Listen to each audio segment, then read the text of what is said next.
دوستو اہل ارباب کے وقت اور حالات کے مطابق ہوش کے ناخن نہ لینے کی وجہ سے جہاں اموات کی تعداد 1200 کے قریب ہو چکی ہے، وہیں پر ایک بہت بڑی تعداد ان لوگوں کی ہے جو اب بھی ضروریات زندگی کی بنیادی اشیاء سے محروم ہیں۔ اور سونے پر سہاگا یہ کہ پاکستان کا ایک بہت بڑا ڈیم جس کا کام 2019 سے چل رہا ہے اور وہ آلموسٹ کمپلیٹ ہونے والا تھا، آج وہ بھی تباہ و برباد ہو گیا۔ جی ہاں دوستو، بات ہو رہی ہے مومند ڈیم کی۔ دوستو یہ تقریباً 800 میگا واٹ بجلی پیدا کرنے کے قابل ڈیم تھا، جس کے اندر 13 لاکھ فیٹ یعنی 13 لاکھ ایکڑ فیٹ پانی جمع کرنے کی صلاحیت تھی اور 6000 نوکریاں اس ڈیم کے ساتھ منسلک تھیں۔ 2024 میں اس ڈیم نے مکمل ہونا تھا، لیکن اس کا سارا ڈھانچہ پانی کی زد میں آ گیا اور تباہ و برباد ہو گیا۔ پاکستان کے لیے اس سے بڑی مہر کیا ہوگی کہ پوری دنیا جہاں ہماری مدد کے لیے آگے بڑھ رہی ہے، وہیں پر ہم پر ہنس بھی رہی ہے اور لان تان بھی کر رہی ہے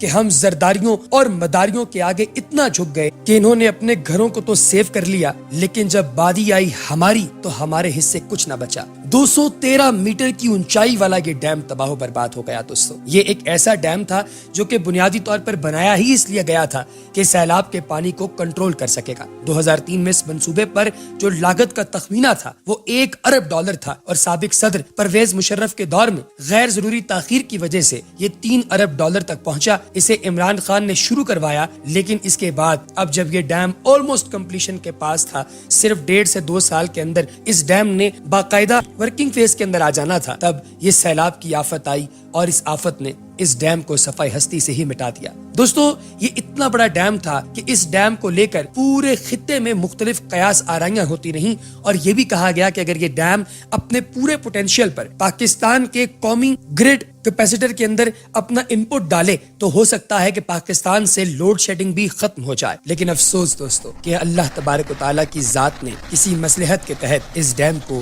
ہم سے چھین لیا۔ جہاں سیلابی صورتحال سے پورا ملک تباہ و برباد ہے، وہیں پر ایک بات بہت زیادہ سننے میں آ رہی ہے کہ آخر بروقت ڈیم کیوں نہ بنائے گئے اور کیوں پاکستان کے اندر سیلاب کو کنٹرول کرنے کا کوئی پراپر نظام موجود نہیں۔ دنیا بھر میں بے تحاشا جگہیں ایسی ہیں جہاں پر پورا سال بارشیں ہوتی رہتی ہیں، مگر کبھی بھی ان علاقوں کے اندر سیلاب نہیں آیا۔ لیکن اب اگر پاکستان میں سیلاب آیا ہے تو یہ جاننے کی ضرورت ہے کہ پاکستان میں آخر کتنے بڑے ڈیم کے پروجیکٹ ہیں جو ابھی انڈر کمپلیشن ہیں یا جو مستقبل قریب میں پورے ہوں گے۔ تو آج کی اس ویڈیو میں آپ کو 6 ایسے ڈیمز کے بارے میں بتانے والا ہوں جو پاکستان کے بڑے منصوبے ہیں، اور ان ڈیمز کے بارے میں آپ کو یہ بھی بتاؤں گا کہ ان ڈیمز کی کیپیسٹی کیا ہے، کتنا پانی اپنے اندر سٹور کر سکتے ہیں، کتنی بجلی پیدا کرنے کی صلاحیت رکھتے ہیں اور ان ڈیمز کی لوکیشنز کیا ہیں۔ دوستو سب سے پہلے نمبر پر آتا ہے بھاشا ڈیم۔ 4000 میگا واٹ اور 64 لاکھ ایکڑ فیٹ پانی اپنے اندر جذب کرنے اور پروڈیوس کرنے کی صلاحیت رکھنے والا یہ ڈیم پاکستان کا ایک بہت بڑا ڈیم ہے۔ دوستو اس ڈیم کو 2028 تک پورا ہونا تھا، لیکن یہ ڈیم ابھی بھی کافی سارے مسائل اور پریشانیوں کے اندر گھرا ہوا ہے۔ پہلے یہ دیامر بھاشا ڈیم تھا اور اب اس کو صرف بھاشا ڈیم کے نام سے بھی لوگ جانتے ہیں۔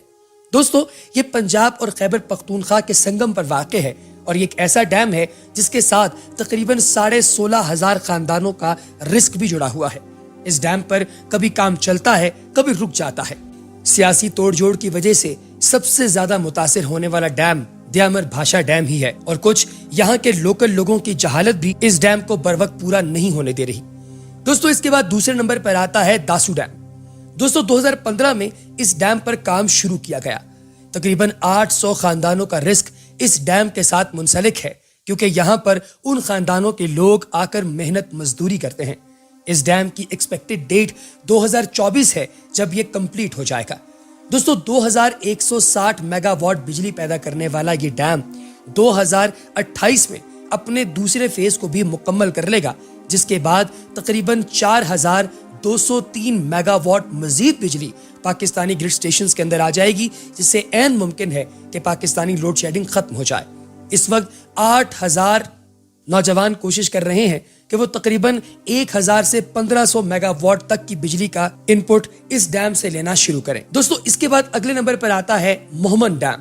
اس کا کام 2019 میں سٹارٹ کیا گیا تھا اور اس ڈیم کو سن 2024 میں مکمل ہونا تھا، لیکن وائے افسوس کہ اس دفعہ 2022 کے سیلاب نے